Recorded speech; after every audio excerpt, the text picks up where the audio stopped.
Hi, Jason Spangler, the SanteeSwapper, back with another unboxing. And this one's going to be fun because in this collection, I'm going to get something that I have had my eyes on for quite some time.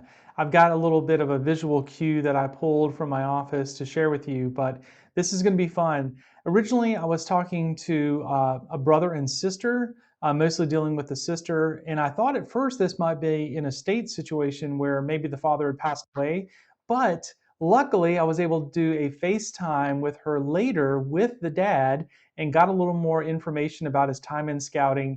He went to, I think, the 1950 or the 1953 National Scout Jamboree. I think we can confirm that when we get into this box. And he had some really cool stuff. So I'm happy to share it with you and really glad to get a cool piece of scouting memorabilia in my collection. So let me show you what we have in the box.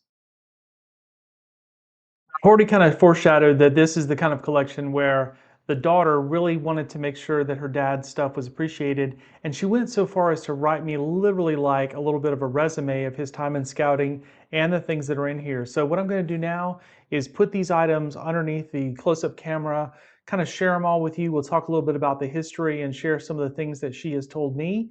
And then at the end, I will share with you this one specific thing, which I found is at the bottom of the box. And that is something that I have definitely been looking for a long, long time, and I'll explain why. Okay, I'm going to start off this part of the video by showing you some of the paper items that his daughter included. And you can see here that his name was Edgar, that he was a scout in Troop 17 in Beaumont, Texas. And when I mentioned earlier about the Jamboree, let me lay this up here and I can confirm he did go to the 1953 Jamboree, which was at Irvine Ranch. I found out just this week, actually, that the person who owned this property after the Jamboree troops left, all the roads that were cut in to form that Jamboree property, he then turned it into a subdivision, and there are now houses there. So how about that? If you live out there in California, you might live on the side of our old Jamboree from 1953. Now, kind of fun for people who are patch collectors. There is some interesting correspondence. Later on, he was doing some patch trading through the mail. And I think this is so interesting because it shows you a little bit of the history of our hobby. Now, of course, that's his address back from the day. And then if I flip this over, he was corresponding with a guy from Kentucky. Let me read to you this letter dated January 26th of 1955. Dear Edgar, your name was sent to me by Dick, and I'm going to say this is maybe Barr, of Detroit, with whom I've been trading OA lodge patches. I'm interested in trading about a half dozen of my lodge patch for a like number of yours. I belong to Zit Kala Shah number 123. I spent 3 weeks in Houston in the spring of 1952, enjoyed the stay.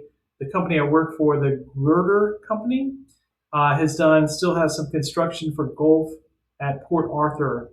Think that we did some construction in Beaumont, but I can't remember. The guy's name, C.J. Weatherall. Okay, now at this point, I'm guessing that C.J. Weatherall is a good old grown adult, and he is trading with young Mr. Metcalf, who might at this point now be closer to adult age. And he wanted to trade his Zit Kala Shah, let's see if you think this is fair, for a half dozen Metcalf's Nietzsche Lodge 36 patches, which probably were a little more sought after, no offense to anybody from Kentucky. All right, so then there was a follow-up letter that she shared with me, follow-up letter dated February 4th, 1955.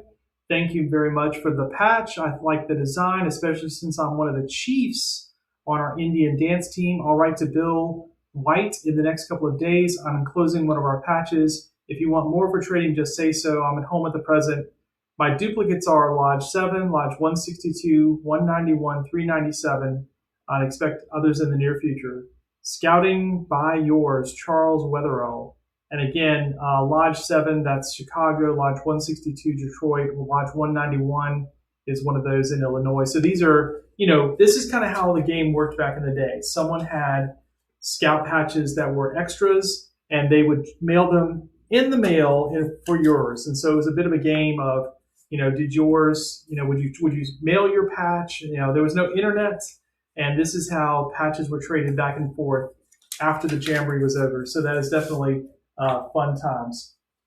She has some other things that are here a little more personal, but since we mentioned the Nietzsche, let me share that picture with you. There is his Nietzsche.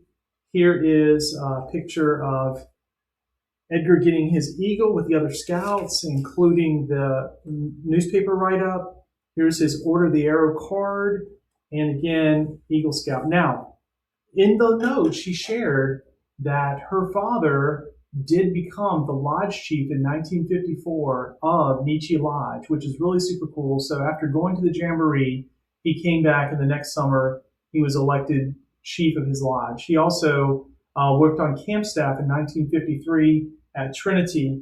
That was their camp, and that was the same summer that he went to the Jamboree. So he had a full thing going on. Also, a couple of other things here. She included lots of other paperwork, including his application, a few other things that I don't think I'll slide under the camera just yet. But let's go ahead and clear that off, and we'll kind of get to the patches and also his merit badge sash. In fact, maybe I'll start with the merit badge sash since we just saw his eagle, and so that might kind of show us what we got there. So let me set this up here. So this is his merit badge sash, and you can see these are a lot of the merit badges that you would expect. For those of you, anyone who is maybe new and is not familiar with all the scouting memorabilia, let me kind of walk you through. If you got your eagle in the 1950s, the patches would have been like this, where they were crimped edge, and this material was rolled under. That allowed mom or whoever to sew these on here and to make a nice looking sash. But then right here in the middle is a masonry merit badge, and you might wonder, well, that's weird. Why is that one like a tan color, and these are kind of like an army green? So this is one from the 1930s, and this happens often back in the days that if it was a merit badge that wasn't earned that often, they might have had old stock in the scout shop, and so that's why he got an older version of that merit badge instead of the more newer one that kind of matches everything else. So he's got things here like coin collecting and wood carving and pioneering, and let's keep going. And then here's a cool one right here. I always love to see these blue ones. So starting in 1942, the Boy Scouts took 4 merit badges that were related to airplanes and aviation, and they created this Air Scout program. Now, regular scouts could still earn these merit badges. This is aviation merit badge, probably the most common one that was earned. But what's cool is, and obviously it stands out on the sash, it is a blue one as compared to all the others. And so that's kind of a cool time period that he was in. Eventually they do away with this kind of blue merit badge deal, but that was a cool thing that he just so happened to earn. And then here's another one I want to point out that, again, looks different than all the rest. Now, this one, notice how, again, we're going back, it's that tan color, but what's different about this one versus the masonry, this is architecture merit badge. Again, not one that's earned by very many scouts, but look how wide that is. There's a long, it's about, well, maybe it's like 1/8 of an inch or something, or 2/8 of an inch over. This is called a wide crimped merit badge. And these came out in the middle of the 30s, like 1933, 34, 35. So this is even older than that masonry badge. And so that's kind of cool. So again, there's drafting. So you can see he had kind of a background or an interest in architecture, drafting, things like that. So I'm not sure, I haven't got far enough in to see what he did for a living, but that's cool to see. A couple other things we mentioned, Order of the Arrow. So obviously this card would kind of go with that. That's his ordeal sash that he had. And then here's another Jamboree item. His troop neckerchief from Troop 30. Now, Troop 30 was his Jamboree troop at Irvine Ranch, and then this is the neckerchief that every scout who went to the 53 Jamboree had. That's, again, showing you that good-looking design with the Conestoga wagons. Now, one of the camps that he might have gone to was Camp Erlin, which I know was another Texas camp. I apologize, I don't have it memorized which council it was, but we can assume it was the same council there that he was a member of. And then here's a Scout Circus neckerchief. So this is just more of one where it was like, you know, an event patch that he might have gotten when he went to it. So a few other pins and stuff here. I'll show you some little rings. So I've seen this before. This is the 1953 Jamboree. They did this little ring that was kind of a souvenir item. And then this is a cool one here. This is his Scout ring, his Eagle Scout ring. If I hold that up a little close, hopefully it'll zoom in. I'm not sure if my camera is that fancy or not. And then this is just more of a little common ring for scouts of that time period. So some cool little stuff there. And there's another little container that's got some more jingly stuff we can set out here. Let's see what this one is. Okay, this is the 1953 Jamboree, some kind of a medal that he earned at the Jamboree. I'm not completely sure what he would have earned that for, other than perhaps doing some different stuff. Let's see what this one is. Okay, this is a Lincoln. It says walked in Lincoln shoes, so this is one of those for the Lincoln pilgrimage. And then here's another one, 53. Again, I'll set this up here and show it to you. I'm not as familiar with this one. This is another Jamboree medal that I'm not really that familiar with what you had to do in order to earn that, but it definitely has the Jamboree logo on it. And then this one is a military medal of some kind, so I'm going to put that up there as well and let you see that. So those were in some little bags kind of off to the side. All right, let me reset my board and we'll keep looking at this stuff. All right, his daughter had put together a bag of just the patches that he traded for, and it's really fun for me to look at this. I want to share these with you, and what I'll try to do is just lay them up on the camera a little bit at a time. Catawba County Camporee. Now you can see a bunch of these are going to be felt, which is not that atypical of that time period, because patches were, this thing of embroidered patches and stuff might have still been a little bit new. And so it's kind of amazing that these felt patches have lasted, because a lot of them tend to get eaten up by bugs and different things that like to take a chomp out of them. So sharing some here, these are more like event patches. If you're trading at a Jamboree back in those days, it wasn't like today where you have like gazillions of sets and all this stuff. You would have been trading your camp patches, your camporees, things like that. But you can see he got some really nice colorful ones like that one there with Liberty Bell. Here's one I'm not too familiar with. If anybody is familiar with this patch, let me know. Often, not all patches are going to be Boy Scout patches, and I don't suspect this one is, but there is a patch there in his collection that sort of stands out as being a little different, probably not Scouts. Then he had the Civil Air Patrol patch, again, not Scouts, and I'm guessing that these two little guys here, probably because they blew matches and they're sort of flight things, they kind of match that Civil Air Patrol. So again, perhaps having earned Aviation Merit Badge, that was a part of his connection to the Civil Air Patrol, although, to be honest, it's completely fair that he could have just traded for those, but maybe not. Norwella Council, an event patch there, and a few more here. Spring Camporee at Long Lake. Again, these are camps that are not around him. These are things he traded for at the Jamboree, and there's quite a few patches here to show you, so it's kind of cool to see. This one's kind of funky. Look at that. American Society of Mexico. What in the world is that? I have no idea. I don't know where that one's from. If you know in the comments, please tell me where the American Society of Mexico is from. Then some cool patches again, sort of a Western theme, Norwella Council, which I believe is next door over in Louisiana. This one here is another cool one. Just again, the date on that, 1947. Love seeing that. That's from Central Minnesota. So again, a kid from Texas trading for a patch from Central Minnesota is really cool. He does have some of his home things, like we already saw the neckerchief earlier from Erland, and so there's a couple of small little Camp Erland patches that are really, really tiny. You can kind of see, as compared to these 3-inch round ones, they're really small. I'll have to kind of do a little homework and figure out what the different colors mean, but sometimes the different colors stand for different years, and that's how you can kind of interpret those. There might be some other things going on there too. So again, it's normal Civil Air Patrol patches that I'm uncovering as I just go through these. And then there are several different camp patches, which I think is fun too. And a lot of them have the council location and stuff on it. So there's Camp Wilkes-Biloxi, Pineberry Council, that's in Mississippi. Here's another 1949 Jamboree patch, again, a local event. Red River Valley Wilderness Camps. Ooh, these Indian names are going to get me, guys. Camp, I'm not even going to try to pronounce that one. I apologize. Camp Seneca, Sullivan Trail. I think Sullivan Trail is in New Jersey. And then here's one from 1951. Again, another good long Indian name that I'm not going to try to pronounce.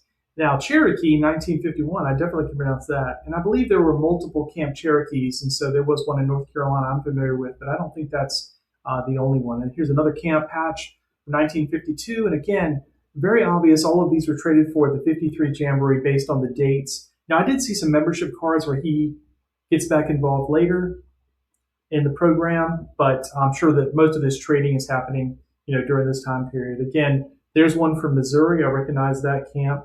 Eagle Island. Here's a neckerchief slide. They used to have these little leather neckerchief slides. And here's another one, Canyon Camp, U.S. Grant Council. And then there are some, let's see, you got a few more camp patches. I'm trying to get all the camp patches together just to kind of make this thing look a little staged for you. And then check this out. again, we read the letter. So look what happens here. He gets 3 patches from Lodge 160. Is it 162 or 161? I didn't have the number on it, and I'm going to forget it off the top of my head from there. And also, here's a patch from Zitkala Shah. And so I wonder if these are the ones that he got in mail when he was trading with the guy. Not sure. Here's another round from Cato, which is actually another Texas lodge. So there's a lot of trading going on there, which is really, really cool to see. Oh, I found a few more. Let me share these. Again, more patches here. Here's a camp patch from Chicago, and then South Plains Council Camp Post. So a whole bunch of cool patches in his collection. There's a few other ones here. I just keep uncovering them. I think that's cool. Region 6, Camp Raw. Region 6 is actually my neck of the woods. North Carolina, South Carolina, Georgia, and Florida. And then he has these. These are the standard Explorer patches. We call that the Caw, Compass, Anchor, and Wings. Let me see. There's also a little container here that has some loose things like little coins and such. Put some of these up here just to share with you as well. Let's see what this guy is. Oh, that's pretty cool. Here's a camp staff, and it says on it, oh, hey, that's pretty cool. This is camp staff neckerchief slide. Maybe they probably made that at camp for Erland. And so you kind of see that. So, all right, let me see if there's anything else in the box that has to come out under the camera. Let's see what else is in here. All right, these are some more things that I found. You guys have seen this before. I always forget the name of what this material was called. But this is a cute little jewelry box that the Boy Scouts sold in the catalog back in the day. And so that's got, again, that caw symbol. You can kind of help date it, 1950s there. So we'll pull that back. Then there's a little container that had some pins in it. And so these are mostly rank pins that you got. And there's a couple of little tiny arrows there. Those are the little sterling silver pins for when you got your Order of the Arrow, kind of meant for civilian wear, so those little arrows. And then if I close this lid, look at this. He had taped to it, you can tell how old that is, he had taped to it his Eagle Scout patch. So that's kind of cool. I'm not sure I've ever seen someone tape it to the top of a box like that, but you know, hey, this is your collection, you can do with it what you choose, so that's cool. Then he had some books as well that I wanted to share with you, Wildlife Management Merit Badge. And look at this one, I'm not sure I've seen this before, 3rd National Jamboree. So I'm not sure. I'll have to share this with my friend. Oh gosh, I'm blanking on his name now. Who did the book about merit badge books? But I'm sorry, I can't think of it. But anyways, he did a book about merit badge pamphlets, and so just make sure he was aware of that one. Being that wildlife management is kind of a random merit badge, but that's all good. Then camp songs, we've seen that book before. His OA handbook, which is always fun to see. Of course, him being a lodge chief, he probably used that quite a bit.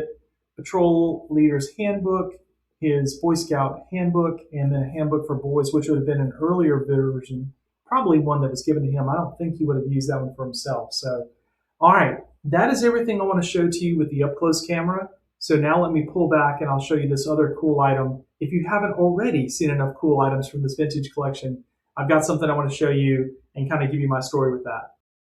All right, so now let me show you what I've really been looking forward to sharing with everyone. And first, let me grab a prop that I had hanging up in my warehouse that I wanted to show you to tell you why I've been excited about this. So I've had this little, I don't even know what you call it, it's a bit of a wall hanger in my office for years and years. And it's just a little, you know, it's probably during the time of year where they would do scout roundups. This says adventure, that's scouting, and it's got a little Cub Scout, and it's got a Boy Scout, and then this little bigger kid, he is going to be a Senior Scout. Now, in that time period, Senior Scouts would have meant, and later it becomes, you know, Explorers, that's how we would know it. So it's like, you could be an Air Explorer, you could be a Sea Explorer, used to be Sea Scouts, and you could be just a regular Explorer, which was a little bit more of, you know, camping, earning your Ranger, that sort of stuff. So this is kind of the plethora. It's sort of like, you know, elementary school age, middle school, early high school, and then later high school age kids. Now the cool piece that I'm going to show you, and I've been looking for a long time, is this obscure thing. And it's not even that it's like super valuable in itself, but it's the fact that this has been on my wall all these years. And there's one thing that I've been looking at, and it just showed up in this package. And it's this little baby blue jacket that Senior Scout is wearing. Now we associate the baby blue uniforms with Air Scouts and later Air Explorers.